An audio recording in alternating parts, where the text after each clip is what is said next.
Why are you so tense, god damn it? Because I don't know what I'm doing! Calm down. Hello everybody, it's Philly Cuts with another edition of the Hump Day Haul. We're up to number 47, folks. 47, can you believe it? Early August. I've been doing this for almost a year. It's where we get together every Wednesday on my Hump Day, my self-care day, where I buy myself some comics, I eat some pizza, and I talk about my comics. Alright guys, before we get started, as you notice, if you've ever been a fan of wrestling, you know whose shirt this is. Legend of the 80s into the 90s, and even beyond. On July 31st, Roddy Piper passed away in his sleep from a heart attack.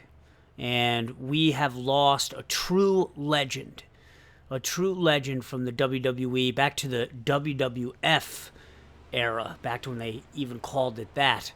Roddy Piper goes all the way back to the start of WrestleMania in 1985 in the inaugural event held at Madison Square Garden. Roddy Piper had a legendary tag team feud. I believe he was paired up with Cowboy Bob Orton against Hulk Hogan and Mr. T. And if you watch the crowds from back then, folks, they loved wrestling and they made wrestling, I think. Because if you watch some of those old Madison Square Garden crowds in NYC, it was nuts. People went ballistic when they saw guys like Roddy Piper wrestle or Hulk Hogan. If you don't believe that a crowd makes a match, just remember when Hulk Hogan and The Rock met at Skydome in Toronto and what that crowd did for the match. But that's what Roddy Piper could do.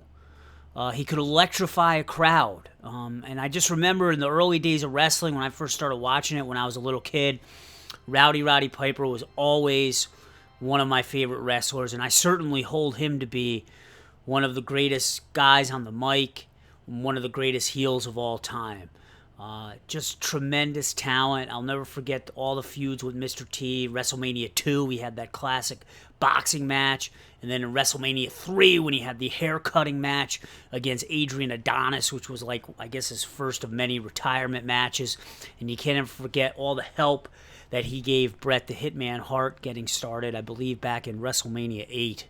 They had a big match, and he had legendary matches in Starrcade, dog collar chain matches against Greg the Hammer Valentine. He just was a tremendous talent that went beyond wrestling. It even went into movies. I don't think anybody who's a comic book fan or a sci-fi fan will ever forget John Carpenter's They Live, which was a great movie, and I suggest you check it out. It had one of the greatest fight scenes ever featuring Roddy Piper. So you're going to be missed, Roddy, and I wanted to start off my comic book haul dedicating it to you. And I was a true fan, and back in the golden era of WWF. Let's start with Green Lantern, number 43. This continues the Renegade story arc. Green Lantern has gone rogue. So many of the characters in the DC universe right now have lots of crazy things happening to them. Batman has gone missing, and Commissioner Gordon is the Batman.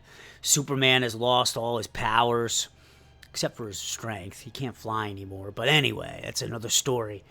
This opens up, interestingly enough, with the Black Hand, and the Black Hand has issues, people.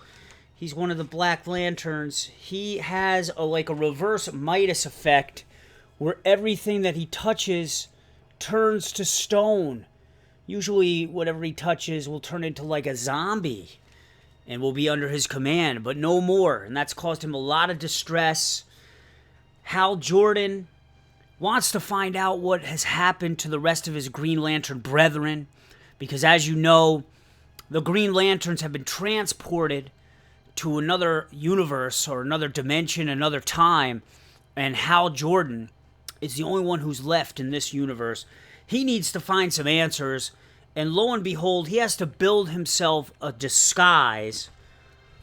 And it shows him here tinkering around, building a disguise to go out to talk to the Relic, who is kind of like the keeper of the universe, the end of the universe. He kind of hangs out where there is a wall of all things, right? As if it's like the wall separating the U.S. from Mexico. There's Relic. Relic is not a fan of the Green Lanterns, folks. There's been past story arcs in the New 52 where Relic has forewarned the rest of the universe about the problems that the Green Lanterns create, namely that they're draining most of the emotional spectrum that the universe relies on. The Relic believes that the Green Lanterns are the biggest users of this emotional spectrum, so he's not a fan. So basically, he kind of tells Hal Jordan, yeah, the Green Lantern Corps, they're gone, they're dead, they're missing. But we all know that that's not really true. They're not all dead. But Relic is a big dude, man. There's some scale for you. There's Hal Jordan in his incognito costume. Relic is a big dude. So it's interesting to see how this is going to play out. What role, if any, Relic is going to play further in this. And I'm really looking forward to it.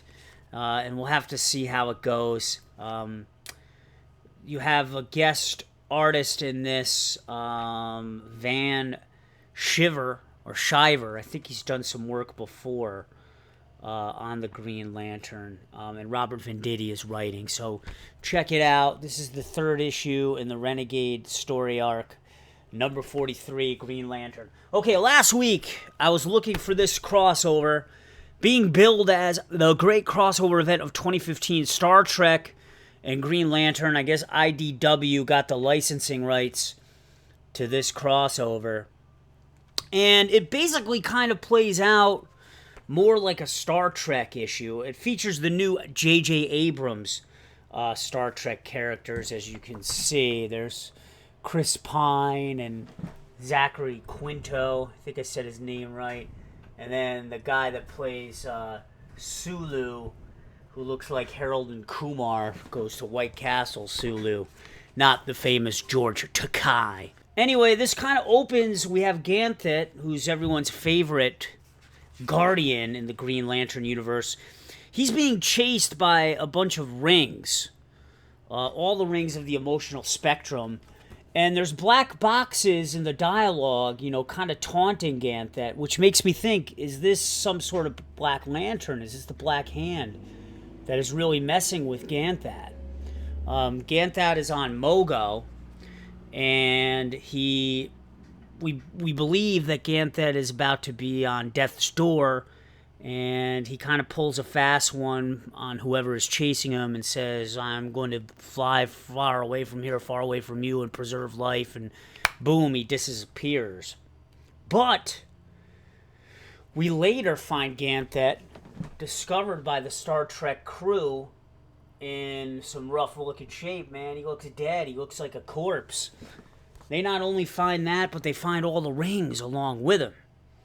So it kind of plays out like classic Star Trek, right? They send down the party to investigate a scene. They take Ganthet's body back up to the spaceship. You got Dr. McCoy telling the captain, well, this dude's dead, you know. McCoy was always one never to mince words. But interestingly enough, the rings come to life at one point, and they find new ring bearers. And what is interesting is that there are members of the Star Trek crew that get different rings, and also General Chang, I believe, from, what was it, Star Trek The Undiscovered Country, Star Trek number 6 makes an appearance in here. Chang of Kronos, and he gets a yellow ring of fear, you know, of the Sinestro Corps. So I'm really, really geared up to see how that plays out. I mean, this was basically very a straightforward job here by Mike Johnson. Angel Hernandez does the art. Alejandro Sanchez does the coloring. I do have some complaints about the coloring because some of the colors of the rings, it's hard to make out what they are, like the difference between the indigo one and the purple one. It can get a little bit muddled. But other than that, I think things look great. But it's primarily, this first issue is primarily revolving around the Star Trek crew. I'm gonna stick with it. It's gonna be a 6-issue series. I'm in for the ride no matter what. I decided, and it's a first printing that I was able to snab. I had to get it at Zombie Planet up in Colony because Earthworld had sold out of it with my usual comic book store. All right, number 43 of Detective Comics. Lots of stuff going on in this series in the Batman universe across the board. As we know, Batman is missing, but as of the last issue of Batman in the regular season, we kind of know what Bruce Wayne's been up to. He is alive, as we all predicted. There's no way he'd be dead. Commissioner Gordon is Batman in a mech suit, rabbit ears. He's been battling these thieves. These thieves pull one over on him. And I'm glad to see it because I'm a little, skeptical about this whole storyline with a very middle-aged Commissioner Gordon able to don this mech suit and kind of start kicking ass. I don't know. I'm just not really buying it. But anyway, there he is, getting a little bit rolled over by this crew. And lo and behold, the crew steals the power core of his suit, which basically is a fusion reactor. So I think it's going to be really interesting to see how that plays out. It turns out there's some dissension in the ranks among the detectives. Bullock, Detective Yip in particular. One of them has been feeding this group information. And it's causing a lot of chaos. There are also some teasers in here where we may have a visit from Joker's daughter. It seems like this band of thieves has been dealing with the Joker's daughter. Now, I'm going to be honest, I don't know much at all about Joker's daughter. I didn't even know that the Joker had a daughter, if it really is his daughter. And by whom? Does anyone know? If anyone knows, let me know in the comment section below. Who did Joker father a child with?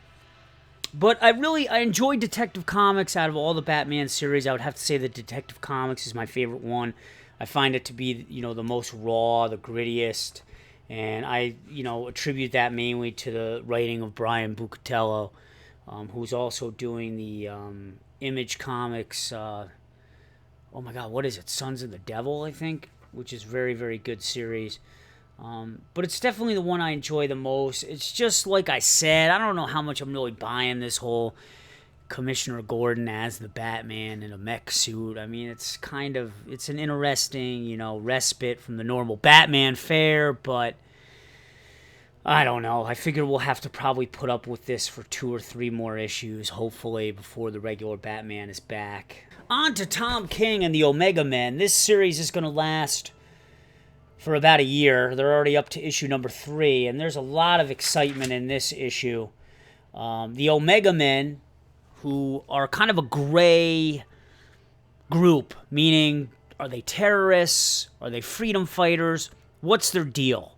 What they have done already is the Omega Men have kidnapped Kyle Rayner, implanted a bomb in his throat, and now Kyle Rayner has to be a part of the Omega Man or else they'll detonate the bomb in his throat.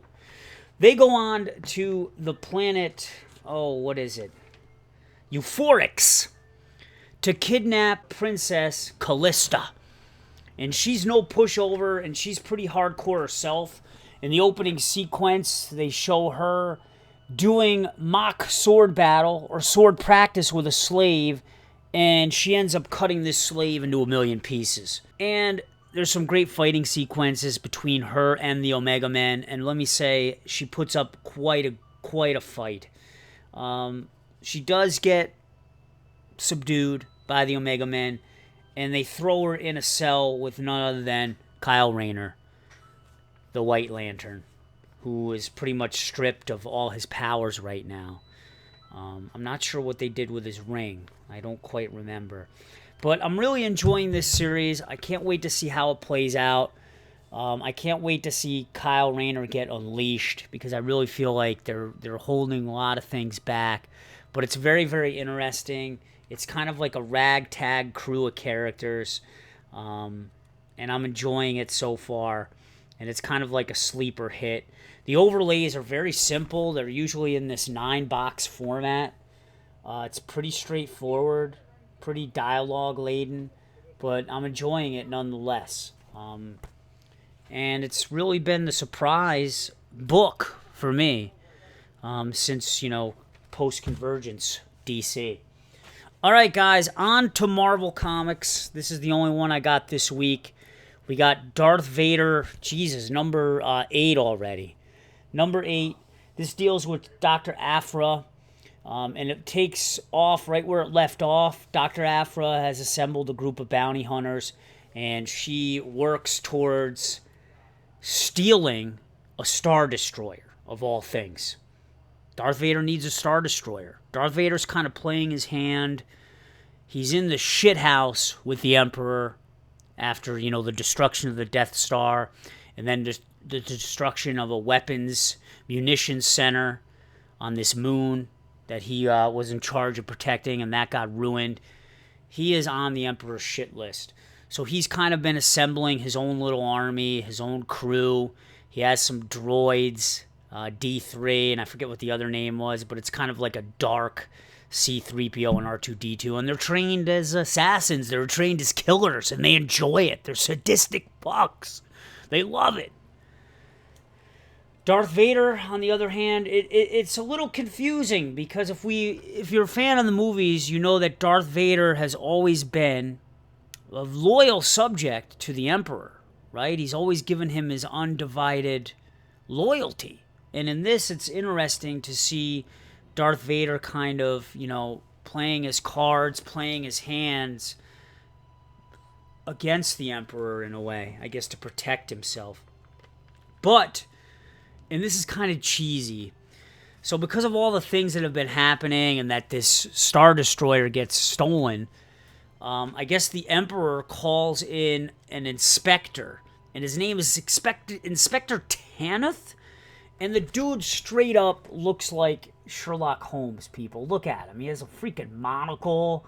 It's almost like his imperial hat looks like a Sherlock Holmes cap, and he kind of has like a Sherlock Holmes beard. I don't know. Didn't some versions of Sherlock Holmes have a beard? I don't know. But with the whole monocle thing, and it just seems kind of cheesy a little bit.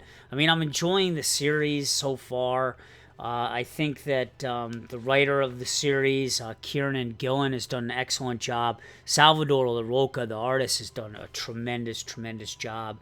But that's a little, reeks a little bit of cheesiness. I'm also wondering, too, how long Dr. Aphra is going to be on the side of Lord Vader, because she's also alluded in the beginning of this series, when they first hooked up, that she kind of knows her time with Darth Vader is limited. And I just find it, kind of surprising that she's just going to lay down like that very easily, and that when her time is up, that Vader's just going to crush her out. I don't know. I could see her really having something up her sleeve. So I guess we'll have to see how it plays out. And Marvel, come on, man, step up the quality of your books. I gotta say this as a sidebar. I don't mean to be negative, but Marvel Comics has like the worst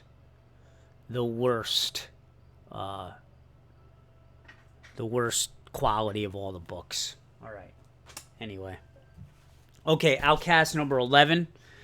And I gotta do this really quick because I only have 4 minutes left in my card.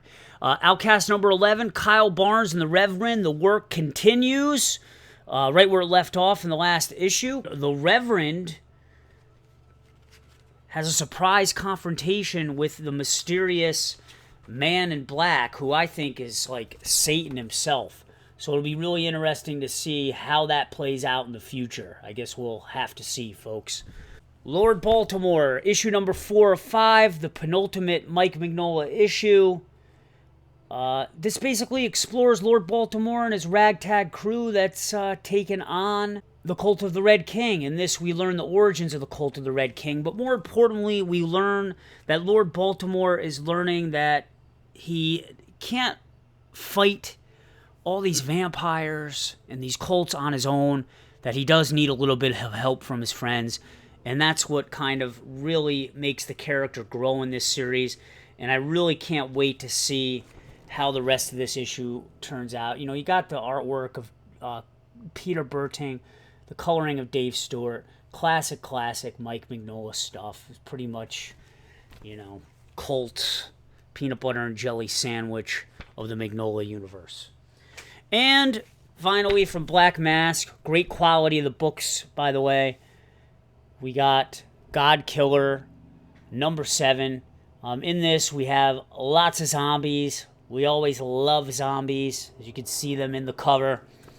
And Tommy continues his search for a heart for his sister. And the art is bleak